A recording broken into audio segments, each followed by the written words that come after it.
वहीं मस्जिद की मुखालिफत शिमला में की जा रही थी। कल जिस तरीके से हमने देखा, हिंदू तंजीमों ने मस्जिद के खिलाफ शहर में रैली निकाली और म्यूनसिपैलिटी के बाहर मुजाहिरा किया। इस दौरान लोगों ने नारेबाजी की। अब हिंदू तंजीमों ने मुजाहिरे में शिद्दत इख्तियार करने की धमकी दी है। इन लोगों का कहना है कि जुमे को बड़ी रैली निकाली जाएगी और कुछ भी हो सकता है। वहीं नगर निगम ने इस तरह किसी भी मुजाहिरे को गलत बताया है। उनका कहना है कि अब मामला संज्ञान में है और उस पर कार्रवाई की जाएगी। तो माहौल खराब करने की कोशिश क्यों हो रही है, ये सवाल भी उठता हुआ यहाँ दिखाई दे रहा है।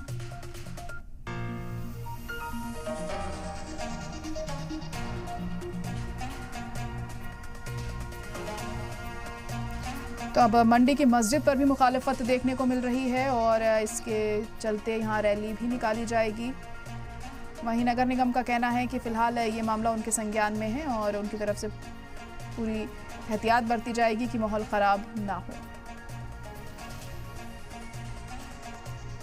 तो हिंदू तंजीमों ने मस्जिद के खिलाफ शहर में आज भी रैली निकाली। म्यूनसिपैलिटी के बाहर ये मुजाहिरा किया गया। इस दौरान लोगों ने जमकर नारेबाजी भी की।